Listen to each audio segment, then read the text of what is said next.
So I think the question that we most want to know is how did you get to this point in trading and fixing retro games? I guess if I'm completely honest, it will have to be my love of gaming. As a kid, I remember frequently getting frustrated with my games, breaking the pads, breaking the games, breaking the consoles. No possible way of going to rebuy them.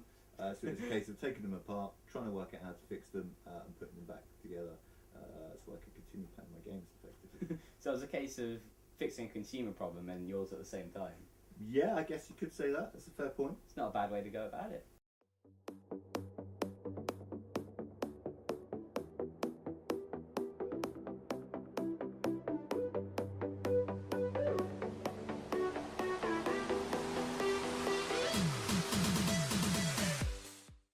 So, how would you say the market is at the moment? Because I don't see many people walking around with Walkmans and playing their Nintendo Colors on the train.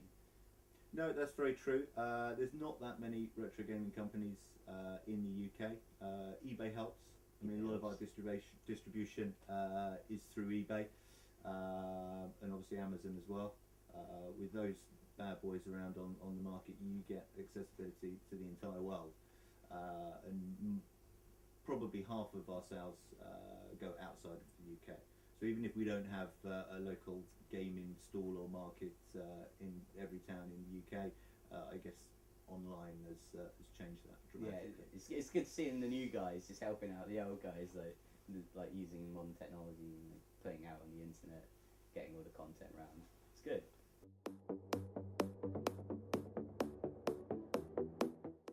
So you say that you've been playing games since you were a child. So what were the kind of first games that you were playing when you were a child? I would have to probably, if my memory serves me right, go back to when I was 6 or 7, which is nearly 30 years ago now, and it would have been my Atari 2600, joystick, one red button, F1 pole position, Pac-Man, Space Invaders, all the cool arcade games you used to get in the 80s, but you could obviously play it in front of your TV. That was probably the first games console I remember owning myself. Messing around with games when they're in their mid-30s, rather than doing another job, I guess most people would say yes. And if you'd have asked me the question at the time, that's probably the response that I would have given. So yeah, I guess I kind of feel lucky that I do what I do. And yes, playing games as a kid has clearly inspired me to do what I do. Otherwise, I wouldn't have got into it in the first place. But I guess the overall scenario is I'm 35 years of age. I still love my gaming, and the fact that I'm surrounded by games every day, I guess, is not a bad place.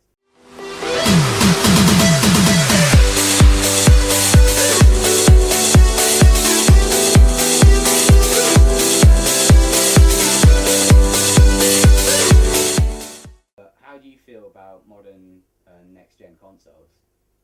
I've got a PS4. Nice.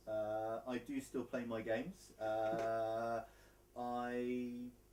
feel there's probably not as much diversity as what there was back in the day. I.e., a lot of the games, they wouldn't be particularly very long. You could probably run through some of them in an hour, but they would be bloody hard. They might have 4 or 6 levels, and I guess you could argue certainly to some of the repetition. But a lot of the new school games, as we've mentioned before, regarding the Call of Duties, it's churning over the same stuff. So a lot of the big franchises are there just churning the games to make the money. I don't think from the end user perspective it's benefiting us in terms of quality games, but you are starting to see some independent companies come through, certainly not as many as there should be, but with lower budgets that are actually providing more entertaining games than some of the big players are these days. And that's encouraging for gaming moving forward, I think. Okay, so without being one-sided due to your love of retro gaming, would you say that retro gaming was better despite the graphic system?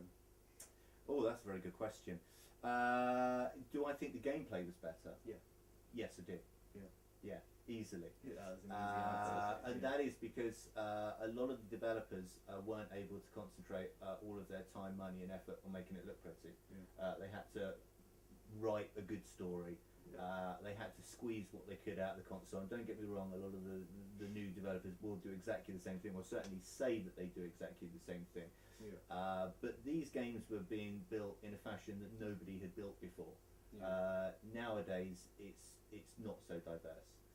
We will talk about our role-playing games or our first-person shooters or our sports games. Most of the market is soaked up in the same kind of formula of games. As where back in the day, there was more variety because it hadn't been done before. So you were surprised more when you were playing the games. You see, the problem is at the moment, it's not just the gaming industry where people are just not bothering with making new films. Not purely because they don't want to, but they can't. And now everything is just repetition. Like, what Call of Duty are we on now? Like 8th, 10th? Too many. Too many, I can't even remember myself. Then you get like great one-liners on retro consoles that just stun the world.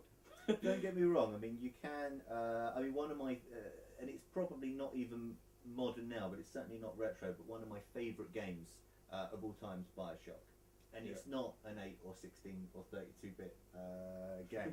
But from the first time of playing BioShock, it's one of the very, very few games that I've probably played through start to finish 4, 5, or 6 times. I've bought myself a couple of copies of the game. Every time I play it, I get a new experience. I get the same excitement. The game starts up, I see the rolling credits run through for the first minute of the game. Before I've even turned it on, I'm excited and I want to play the game. Not many games do that for me these days.